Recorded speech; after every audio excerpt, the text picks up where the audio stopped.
What is going on, Resident Horror family? Welcome to another show. I just finished a marathon for the first time of a TV show ever of Fallout on Amazon Prime. There were different directors that directed different episodes in this, but it all came together nice. You could never really tell the difference when there was a different director directing. So it had a continuous flow to it. So let's talk about the story. This is Fallout. So pertaining to what is the fallout after an apocalyptic event.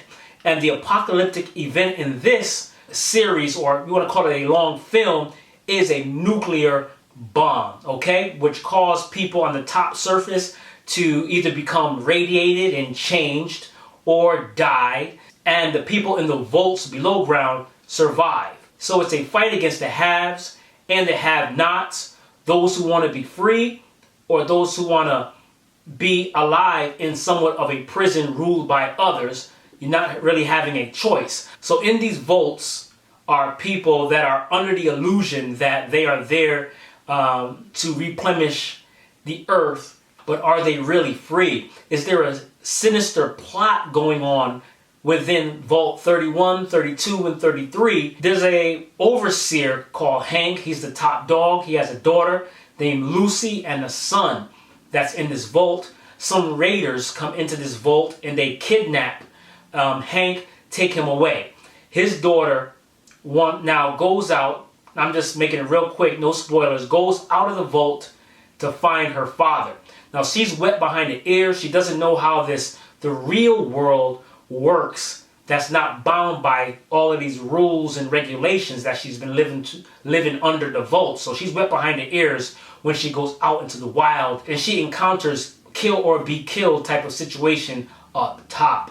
And she bumps into interesting people. One of those interesting people is Ghoul. Outside of the vault, it is the wild, wild west out there, and there is no rules, and she's been used to following rules, and she's not really used to violence. She meets some unsavory characters, and she's given a task that will eventually lead her to her father, and there will be decisions. She will find out certain things on what's really going on after this amazing journey in the wasteland, man, and just trying to maneuver and make her way through it. How did the actors do?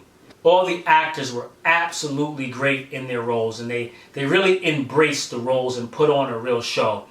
Ella, who played Lucy, fantastic. Her character was a character that was wet behind the ears prior to going into the wasteland and seeing all of this crime and violence and selfishness out there, and she's realizing that she has to change in some aspect, but she never lost her humanity and her sense of love for humanity. But now she knows that she has to turn that off sometimes in order to get things done. Walton Goggins, who plays the Ghoul, my favorite character in the show. Man, the Ghoul is fantastic, fun to watch. He's violent. He is on a mission. You will see why he's on a mission, and it is really a righteous mission, and he's just abiding by the rules of the Outlands or the Wildlands. My favorite, man. Walton, he put his whole foot into that. Aaron Clifton Moulton, who played Maximus, another great performance from this young man right here. He embraced the role.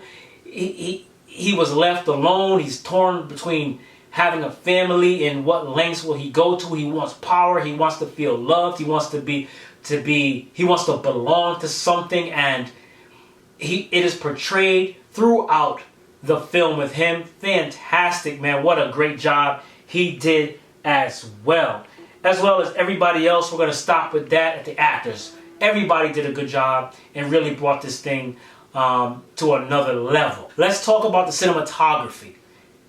A beautiful film to look at. The HDR is amazing. Things pop. The colors are bright. The Volt suits, the blues, the yellows, they pop when you go into the wild. The reds and the little orange, the sunlight. Fantastic shots, man. Thumbs up for that. Now, going into the sound. Streaming as you'll always hear me say, is kind of weak on the sound. Not this. Amazon Prime, you knocked it out the park with this one. I don't know if you increase the quality of your sound from the stream, but this rocks the house. The subwoofer is rumbling, the gunshots, the ambient sounds, the fantastic. My only gripe is this needs Dolby Atmos. There's some shots where I'm like, I know I should hear some stuff above me, but it's not a Dolby Atmos track, which is a detraction from it. But nonetheless, do I recommend you set time aside to watch this? Absolutely. This show gets the masterpiece stamp of approval. And just to break that down for you guys, when I just say stamp of approval, that's like your average watch. It's a stamp of approval. It's a good watch. Masterpiece stamp of approval is a must. You must watch this show, especially if you're a Fallout fan. You will enjoy it. I had fun watching this, man, and this is what it's all about, having fun. It is violent. It is funny. It looks good. It sounds good. Good story. They don't leave you hanging.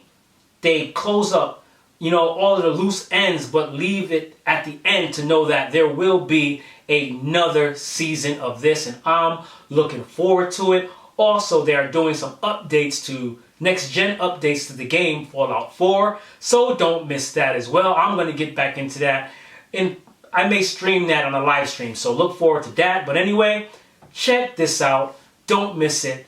Amazon Prime hitting on all cylinders. You guys have a hit. Be sure to hit the subscribe button, the like button, and that notification bell so you don't miss a video. Peace, and you know what to do. Stay magical.